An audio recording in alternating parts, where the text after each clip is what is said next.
The wind carried ash across the black sand plains of Kethvara, and Alpha Rethker lifted his scarred snout to taste the air. Something had fallen from the sky last night, something that burned and screamed as it tore through the clouds. Above his territory, he stood on the ridge overlooking the ashen valleys, his massive form casting a shadow that stretched far behind him. 600 pounds of muscle, claw, and fang wrapped in gray.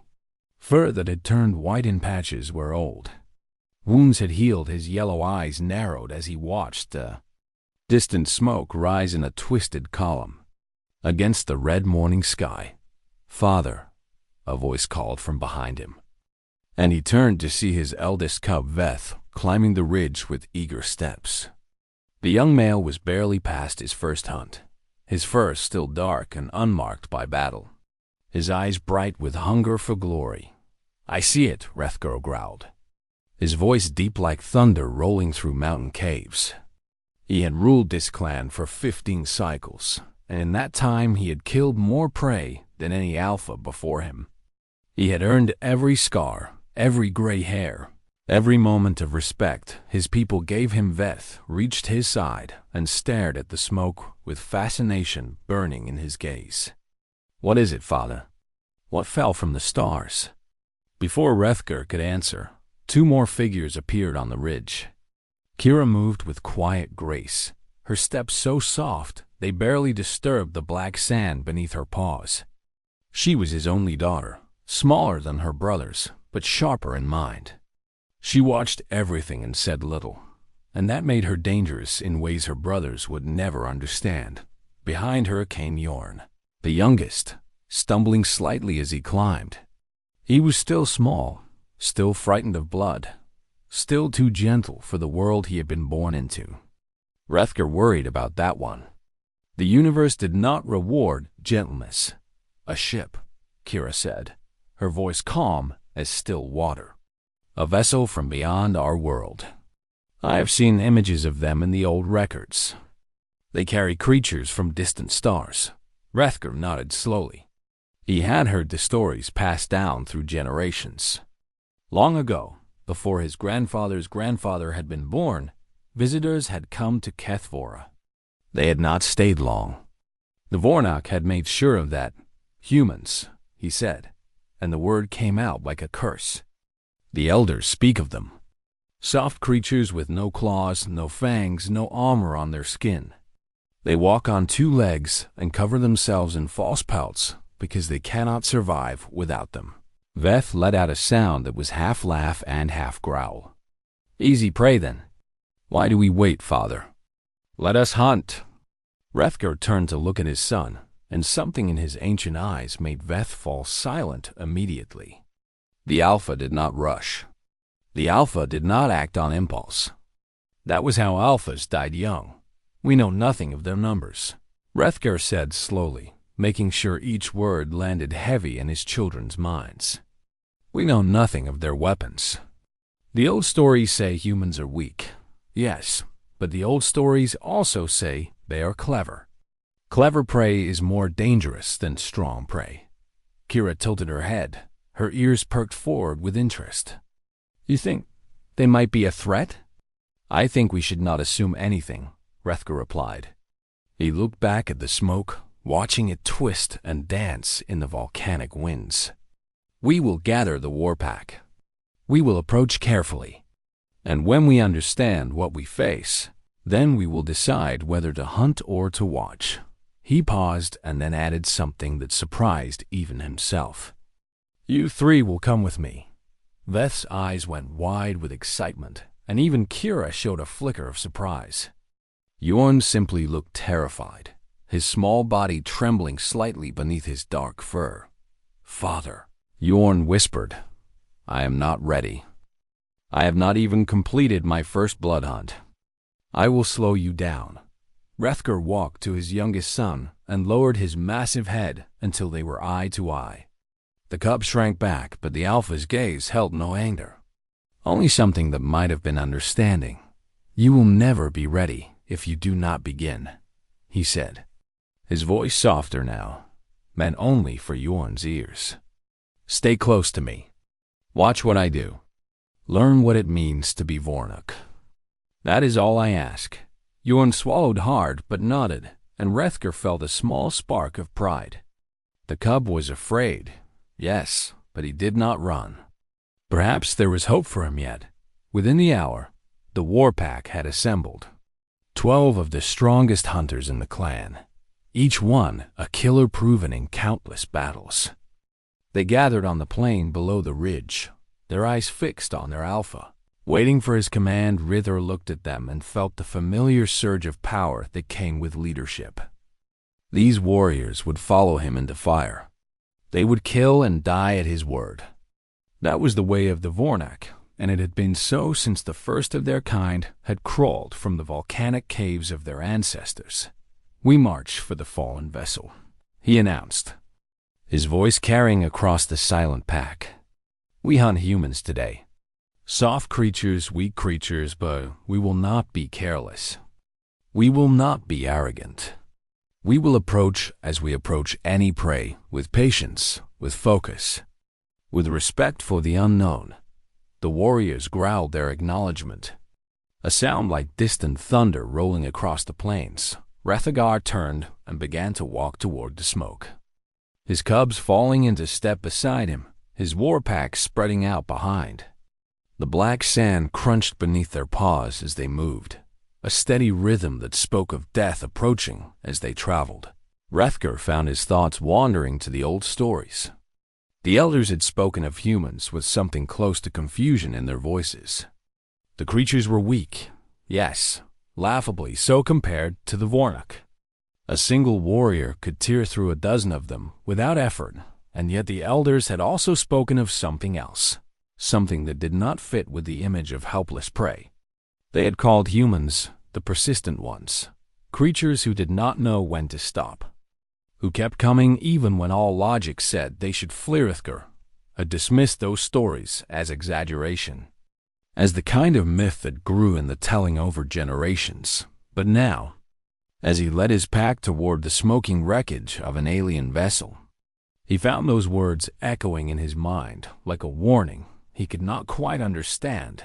The sun climbed higher, turning the sky from red to orange to pale yellow, and still they marched. The smoke grew closer, thicker, and with it came new scents-burning metal, strange chemicals, and beneath it all, the unmistakable smell of living creatures, humans. They were close now, close enough that Rethger could see the shape of the wreckage ahead. The vessel had torn a great wound in the earth when it fell, carving a trench through the black sand that stretched for nearly a mile. The Alpha raised one massive paw, and his back stopped instantly, silent and still as statues carved from stone. "We go slowly from here," he commanded. "Stay low. Stay quiet. Let us see what we are dealing with before we strike." And with that, the hunt truly began. The vessel had been beautiful once. Rethger could see that even in its destruction. It was long and sleek, painted in colors of white and silver that now lay blackened by fire and stained by the volcanic ash of Kethvora. Name on its side was written in symbols he could not read, but Kira whispered the translation from her studies of alien languages. The Cradle Song, a strange name for a ship, Rethger thought. It sounded soft, gentle, like something a mother might hum to her young in the quiet hours of the night. The pack moved through the wreckage like shadows, their massive forms somehow silent despite their size. This was what they were born for, what generations of evolution had shaped them to do. They were hunters without equal, predators that had conquered every creature foolish enough to share their world, and yet something felt wrong. Rethagar paused at the edge of a great tear in the vessel's hull, his nostrils flaring as he processed the scents flooding toward him. There was death here, plenty of it. He could smell blood, both fresh and dried, mixing with the chemical stench of burned machinery. But there was also life. Faint, weak, hiding somewhere deeper in the wreckage, he signaled for his pack to spread out and surround the vessel. Whatever survivors remained would not escape. They would not even see death coming until it was already upon them. Veth crept to his father's side, his young eyes scanning the destruction with barely contained excitement. "So many bodies," he whispered. "They died badly. Look how they fell." Rethker looked, and what he saw made him pause. The human bodies were not scattered randomly. They were clustered in groups, and in each group, the pattern was the same. The largest bodies lay on the outside, curled over the smaller ones, arms wrapped around them as if trying to shield them from harm. They had used themselves as protection. They had died so that others might live. Strange, Kira murmured from somewhere behind him. She had noticed the same thing. They did not run. They did not fight. They simply covered the weak with their own bodies. Rethker said nothing, but something cold and unfamiliar moved through his chest. He had killed many creatures in his long life, and most of them had died running or fighting. That was the natural way. That was how prey was supposed to behave. This was something else. He shook off the feeling and moved deeper into the wreckage, his cubs following close behind. The scent of living creatures grew stronger as they approached the aft section of the vessel, where a portion of the hull remained mostly intact, and then he saw her. She was sitting in a clearing amid the debris, a tiny figure surrounded by chaos and death. She could not have been more than 8 cycles old by human standards, with hair the color of dark earth and skin that looked impossibly fragile in the harsh light of Kethvar's sun. She was not hiding. She was not crying. She was not even looking at the massive predators that had just emerged from the shadows. Around her, she was working. Her small hands moved with focus and determination, wrapping strips of cloth around the arm of a wounded adult male who lay unconscious beside her. The cloth had come from her own clothing, Rethker realized. She had torn her garments apart to make bandages. 3 other humans lay nearby, all adults, all wounded, all unconscious or barely aware. And this child, this tiny, fragile, impossible child, was moving between them, checking their injuries, offering water from a cracked container, speaking soft words that Rethker could not understand, but somehow recognized as comfort. She knew he was there. He saw the moment she sensed his presence. Her small body went stiff, her hands froze mid-motion, and slowly, very slowly, she lifted her head to look at him. Their eyes met. Rethker had looked into the eyes of countless prey creatures in his life. He had seen fear, panic, desperation, the wild madness that came when a creature knew it was about to die. He knew every shade of terror that existed in the universe, but this child's eyes held something different.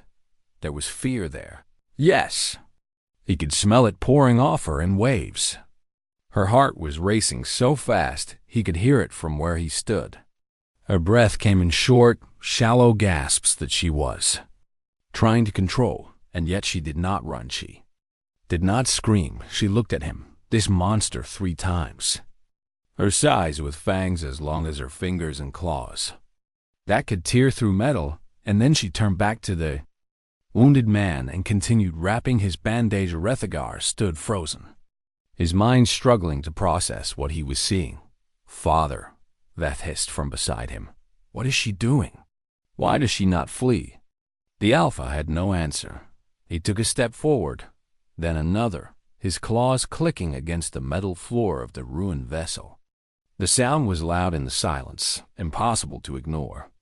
And still the child did not look up. She finished the bandage, tied it tight with hands that trembled only slightly, and then moved to the next wounded human, an older female with blood matting her gray hair.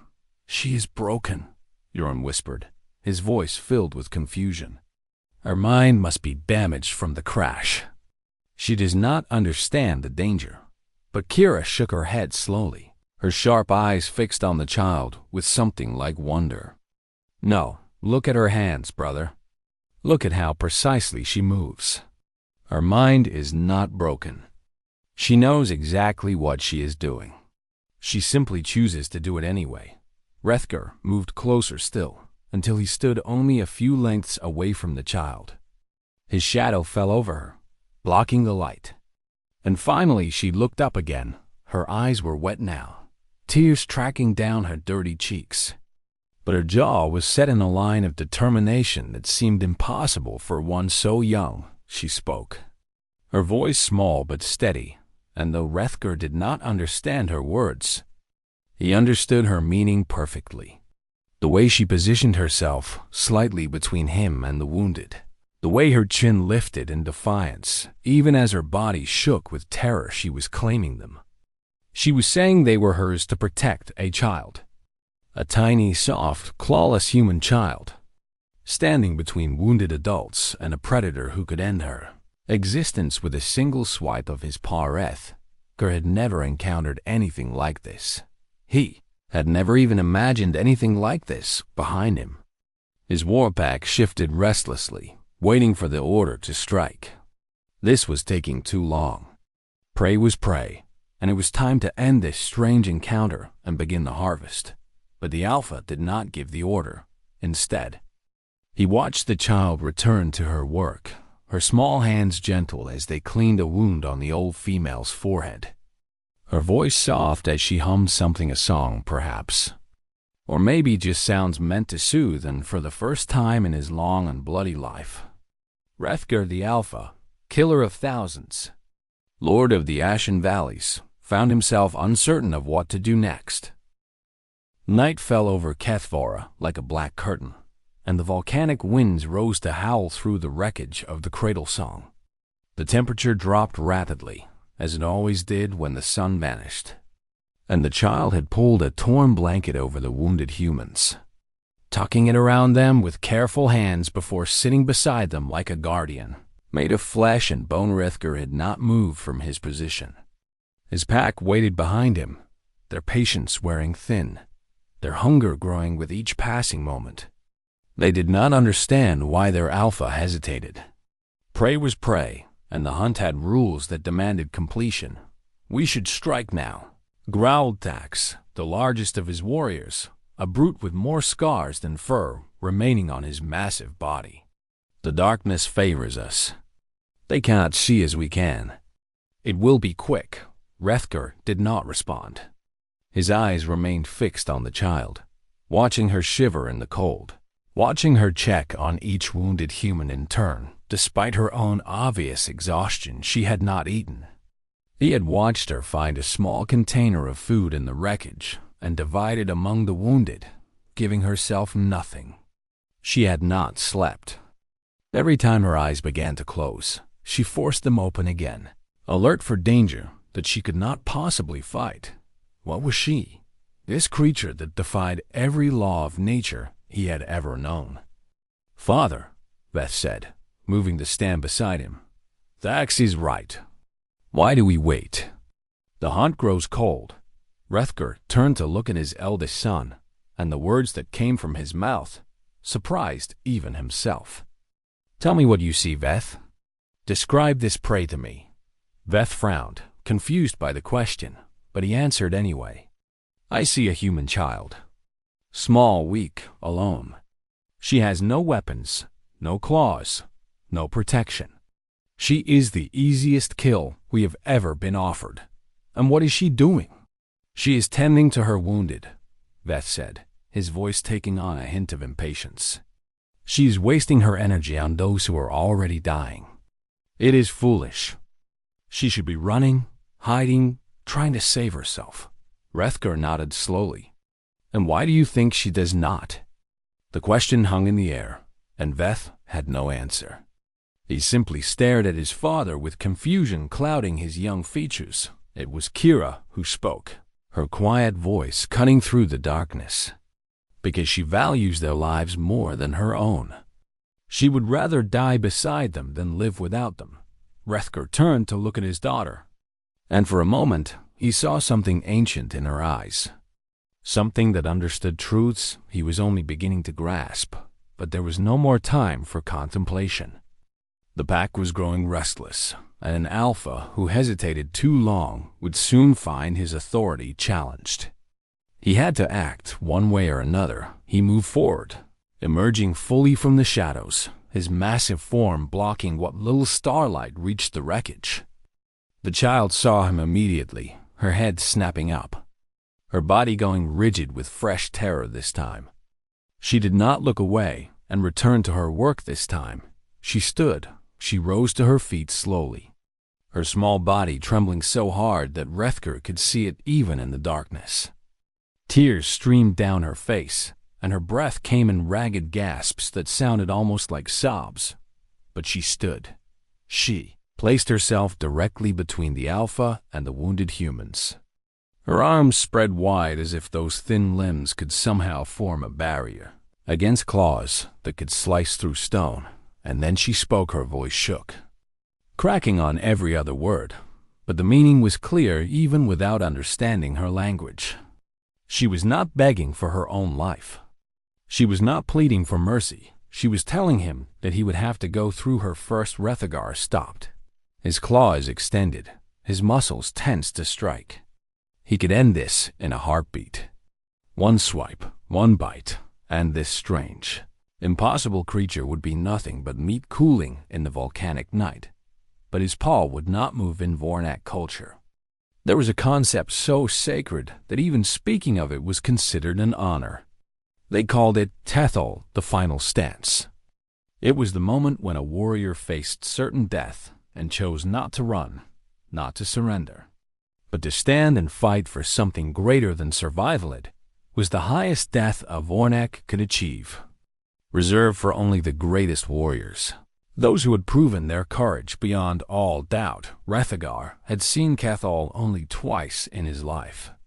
Both times, it had been warriors of his own kind, fighters with centuries of experience and the strength to back their defiance. And now he was seeing it again, in a human child who had never fought a battle, who had no hope of victory, who was so afraid she could barely breathe. How was this possible?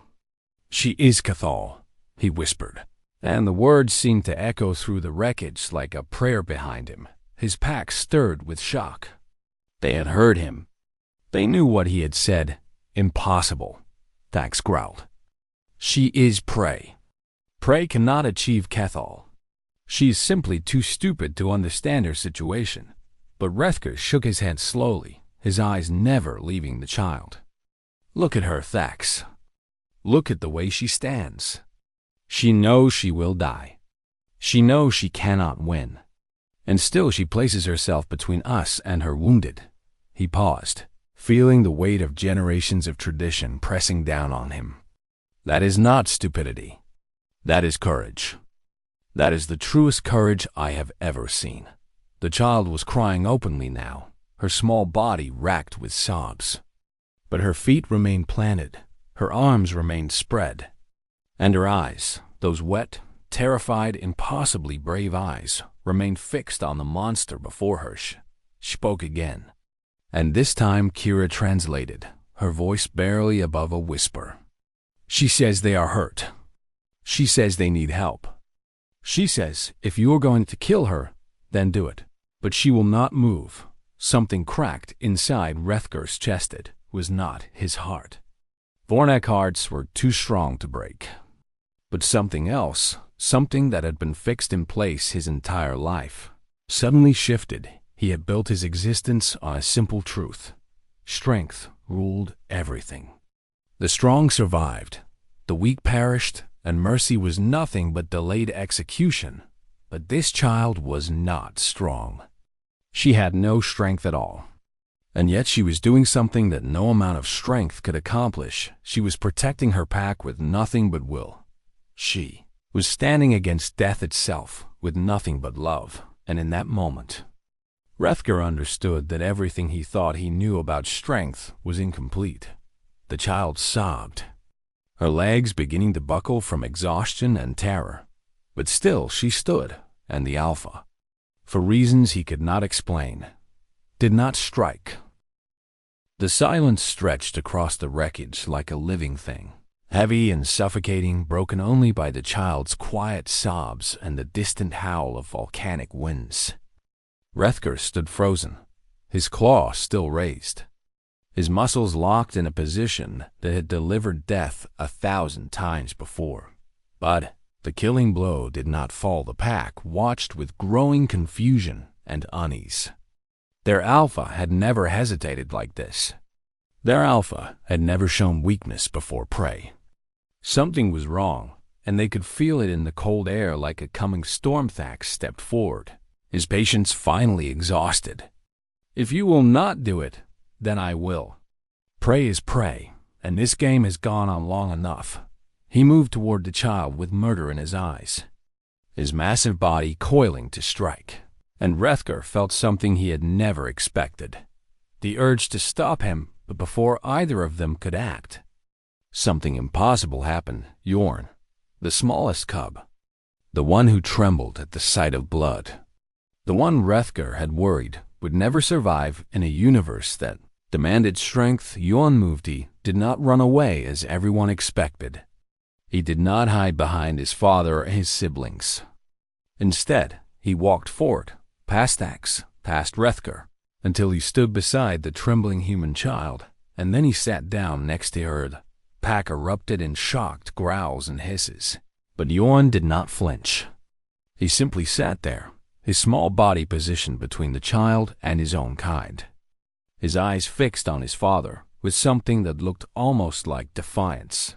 "Yorn," Rethker growled, his voice carrying a warning that would have sent any adult warrior scrambling to obey. "What are you doing?" "Return to the pack immediately." But the cub shook his head slowly, and when he spoke, his voice was steadier than it had ever been. "I cannot, father. I will not. You defy me?" The words came out harsh, dangerous, the voice of an alpha whose authority was being challenged in front of his warriors. "You choose prey over pack?" "I choose honor," Yorn replied, and the simplicity of those words struck Rethker like a physical blow. "You taught me what it means to be Vornak, father. You taught me that we protect our own, that we stand firm against any threat, that we would rather die than abandon those who depend on us." He looked at the child, who was staring at him with wide, uncomprehending eyes, tears still streaming down her face. "She is doing what you taught me to do. She's protecting her pack. She is standing against death because that is what pack does. How can I kill her for being what you raised me to be?" The words hung in the air like smoke, impossible to dismiss, impossible to ignore, and then Kira moved. The female cub walked forward with her quiet grace, her sharp eyes fixed on the child with something that might have been recognition. And she took her place on the other side of the small human, sitting down in the same position as her brother. "Kira," Rethker growled, but his voice had lost some of its certainty. "Not you as well." "She sees us, father," Kira said softly. "She sees our fangs and our claws and our hunger, and she is terrified. But she stands anyway. She stands because there are wounded behind her who need protection. Tell me honestly, how many of our own warriors would do the same?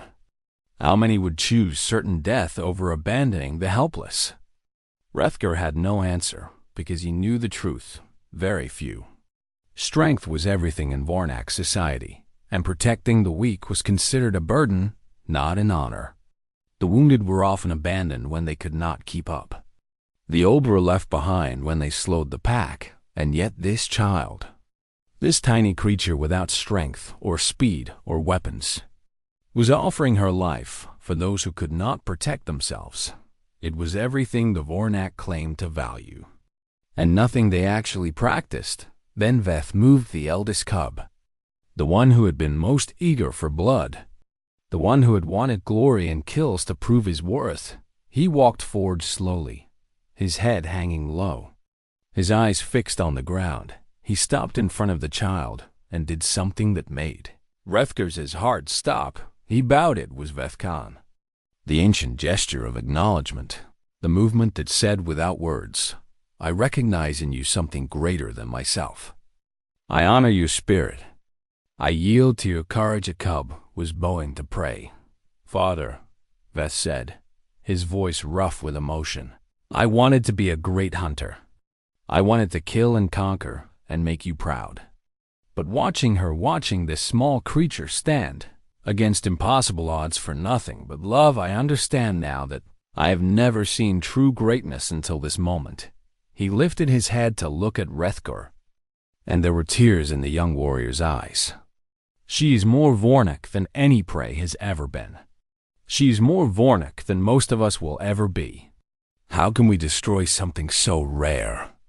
How can we call ourselves honorable if we slaughter the most honorable creature we have ever encountered? The pack had gone silent. Even Thax had stopped his advance, his brutal face twisted with confusion, and something that might have been Shem or Rethagar looked at his 3 cubs, sitting in the wreckage beside a human child who had expected to die. And he felt the foundations of his world crumbling beneath him. Everything he had believed about strength and weakness, about predator and prey, about what it meant to be worthy of life, all of it was falling apart. Shattered by a small girl who refused to abandon her wounded, the child had stopped crying. She was staring at the cubs with something like wonder, her small hand reaching out tentatively to touch Yorn's fur. The contact made the young Vornak flinch, but he did not pull away. He simply sat there, allowing this strange creature to feel that she was not alone. She's not afraid of us anymore, Kira observed quietly. She sees that we will not harm her. She understands.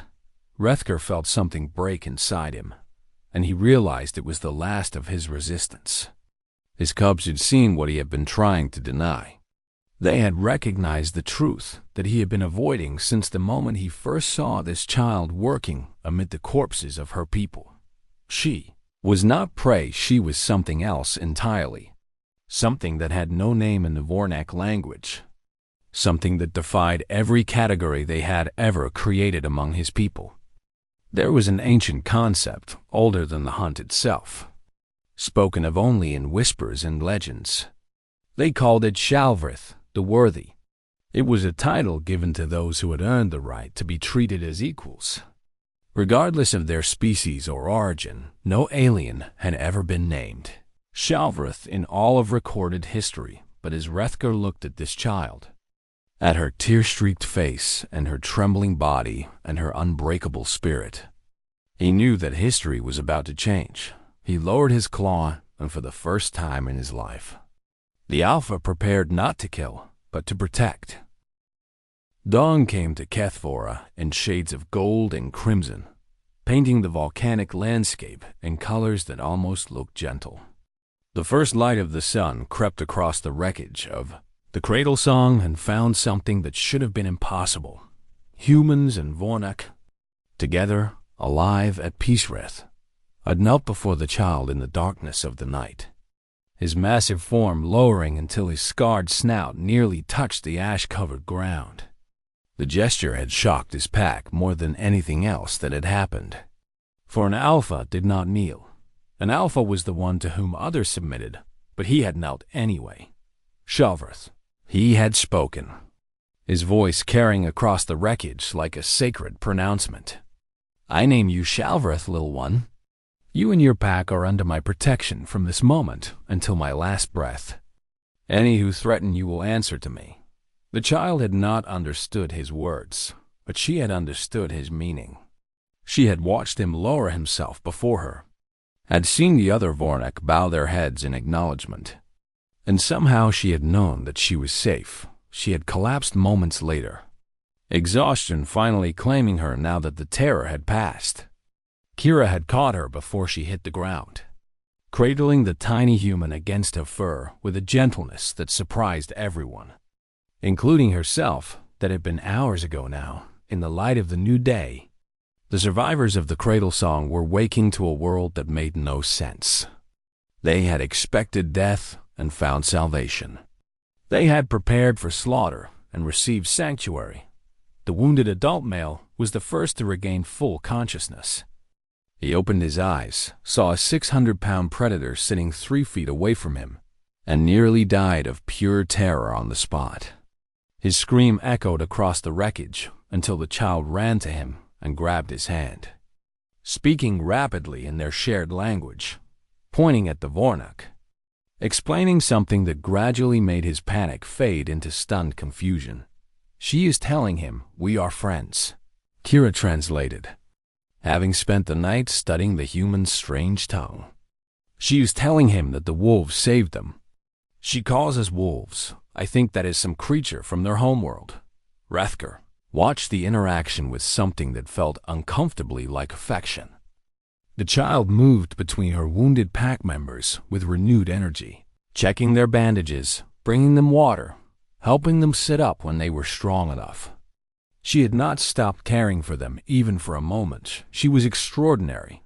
Over the following days, a kind of impossible cooperation emerged. The Vornak hunted and brought food to the survivors, meat that the humans cooked over fires they built from wreckage, transforming it into something they could eat. The pack brought water from the thermal springs, carried in containers salvaged from the ship. They stood guard against the other predators of Kethvora, creatures that would have found the wounded humans easy prey. The warriors grumbled at first. This was not what they were made for.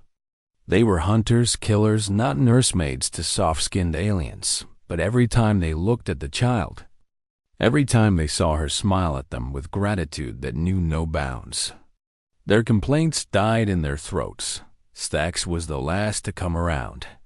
The brutal warrior had watched the proceedings with disgust, convinced that his alpha had lost his mind. But then one night, when he stood guard at the edge of the wreckage, the child had approached him. She had been terrified. He could smell it, but she had come anyway, carrying a small portion of the cooked meat the humans had prepared. She had held it up to him, offering him a share of their meager food, and her eyes had held nothing but kindness. Stax had never received a gift before. In Vornak society, you took what you wanted or you went without. No one gave freely. No one shared without expecting something in return. He had taken the meat from her tiny hands. And something had shifted in his ancient Skardhard. After that, he was the most dedicated guardian of all, prowling the perimeter of the camp with fierce determination, daring any creature to threaten his small human friend. The survivors grew stronger as the days passed. The wounded healed under the child's constant care and the unexpected protection of their alien guardians. And then, on the 15th day, a sound echoed across the black sand plains that changed everything. A ship was coming. The humans saw it first. A bright point of light descending through the red sky, and their cries of joy echoed across the wreckage. Rescue had come. They were savage. Rethagur watched the vessel land with mixed feelings. He had known this moment would come. He had known the humans would leave, and he would never see them again. But somehow the reality of it was harder than he had expected. The child had become something precious to him. This strange little creature, who had taught him more about courage and honor than a lifetime of hunting ever had. Watching her leave would be like losing a part of himself, but he would not stop her. She belonged with her own kind, and keeping her on Kethvora would be a cruelty worse than death. The rescue ship opened, and humans in uniforms poured out, their faces showing the same terror the survivors had displayed when they first woke to find Vornak among them. But the survivors rushed forward, explaining, gesturing, calming their rescuers with urgent words. Slowly, carefully, the uniformed humans approached the pack, their hands raised in gestures that seemed to indicate peaceful intent. Rethgar remained still, allowing them to come, and when they offered their own gesture of gratitude, a deep bow that looked awkward on their two-legged frames, he inclined his head in acceptance. The survivors began boarding the rescue ship, helped by the crew, and Rethgar felt each departure like a small wound in his chest. Soon they would all be gone, and this strange, beautiful chapter of his life would end. But then the child broke away from the boarding line. She ran across the black sand, her small legs pumping, her arms outstretched, heading straight for Rethgar. The crew shouted warnings. The survivors cried out in alarm, but she did not stop. She reached him and threw her arms around his scarred snout, hugging him as tightly as her small body could manage. Rethgar felt the warmth of her against his fur, felt her tears soaking into his skin. And something he had never experienced before welled up inside him. She pulled back and looked into his eyes. And then she spoke a single word in her language. A word that Kira translated with a voice thick with emotion. "Thank you." Then she told him her name. "Lily," she said, touching her chest. "My name is Lily." Rethgar lowered his head, pressing his snout gently against her small hand. And for the first time in his life, he bowed not because tradition demanded it, but because his heart did. "Lily," he repeated. The word strange on his tongue, but precious beyond measure. "Shalvreth Lily. I will not forget." She smiled at him one last time, then turned and ran back to the ship. She boarded with the others, the doors closed. And moments later, the vessel rose into the red sky of Kethvara, carrying her away to a life among the stars. Rethgar watched until the ship vanished from sight, and then he turned to face his pack. They looked at him with eyes that had changed, that saw the universe differently now. And he knew that nothing would ever be the same years past. Galactic Council summoned the Vornek to explain why they had ceased raiding human colonies. The universe had noticed that the most feared predators in the sector had suddenly become protectors, and they wanted to know why Rethgar stood before 1,000 species in the great chamber of the council. His gray fur now almost entirely white with age, his scars a map of a lifetime of violence that had ended in peace. A council member demanded an explanation, and the old Alpha looked out at the assembled representatives of 100 worlds. When he spoke, his voice carried across the chamber like thunder. "We learned that humans do not teach their young to survive. They teach them to protect. And that is something even we must honor." The council fell silent, and somewhere across the galaxy, a young woman named Lily smiled, knowing that the wolves who had saved her were changing the universe, one act of courage at a time.